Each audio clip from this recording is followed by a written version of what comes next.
Welcome back to Design para sa lahat and you're on Design Project. For this episode, titignan natin kung paano trina-transform ng design ang mumunting bayong na pamalengke at ginagawa itong designer bayong na pwede mong dalhin sa office, sa party, o kaya pang red carpet. So, Kuya Joven, ano pong ginagawa natin ngayon sa water hyacinth? Binibiak. Tapos tatanggal ang lamanan nito ng walang powder. Aha. And then pupunta na ngayon kay Tita Ophel na siya namang ang nagdadasdas o nagtatanggal ng ating fiber. Kasi pag binuklat ni Kuya Joven, meron siyang laman sa loob na parang padding or fiber. And then ang gagawin naman ni Tita Ophel ay tatanggalin niya at binabaak na may inggit pagkatapos inaalsa ng fiber. Kaya pagkatapos gawin ni Tito Ophel ang maigi and with love ang kanyang pagdadasdas, i-weave naman to ni Tita Monique. Siya ang nagkakat ng ating mga strips ng hyacinth.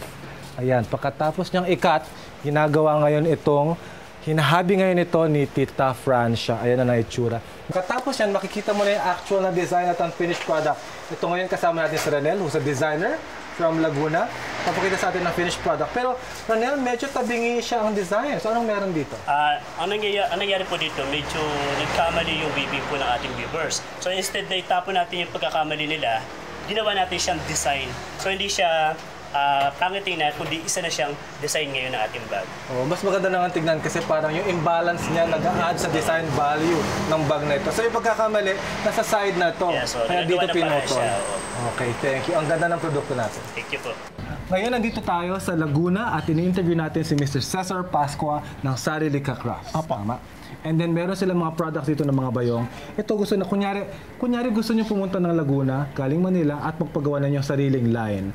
Magkano kaya ang cost nito kung magpapagawa ko sa inyo? 150 to 200 pesos. Ang minimum quantity ay 10 pieces. 10 pieces. So sa 10 pieces, makukuha ko siya ng wholesale na 150 to 200. Apo. Ngayon, pag binenta ko yun, magiging times 2. Apo.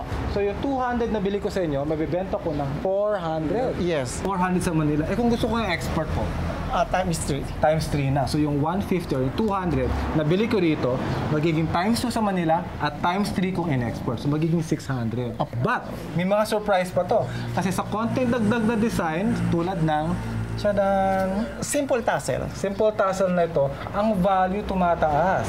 Sa tassel na to, ang additional natin is mga 50 pesos. 50 pesos lang. 50 pesos. Pero hindi lang yon. So yung 200 mo, with the tassel na 50, nabibenta mo ng 500 sa Manila, guess what? Pwede mo pa mabenta na siguro ng mas mahal ng konti kasi mas may konting design. Kaya ganun na nga. Sa konting dagdag na design, malaki ang dagdag na kita. So, Mr. Pasco, may tanong lang ako, bakit dito best siguro magpagawa ng bayong? Bakit sa Laguna? Ang dahilan po namin kung bakit isa sa pinakamaganda pong magpagawa ng bayong sa Laguna ay dahil po ang raw materials po, ang sikreto po ng mga successful na business. Ay, yung number 2 po yung sinabi. Bakit po maganda magpagawa sa Laguna ng bayong? Dahil marami pong mga mahuhusay o malala o mag-weave po sa Laguna.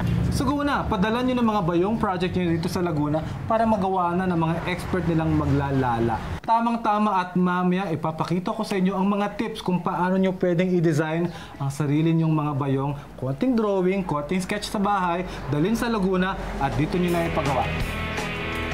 Ilang saglit lang at magbabalik ang design para sa lahat.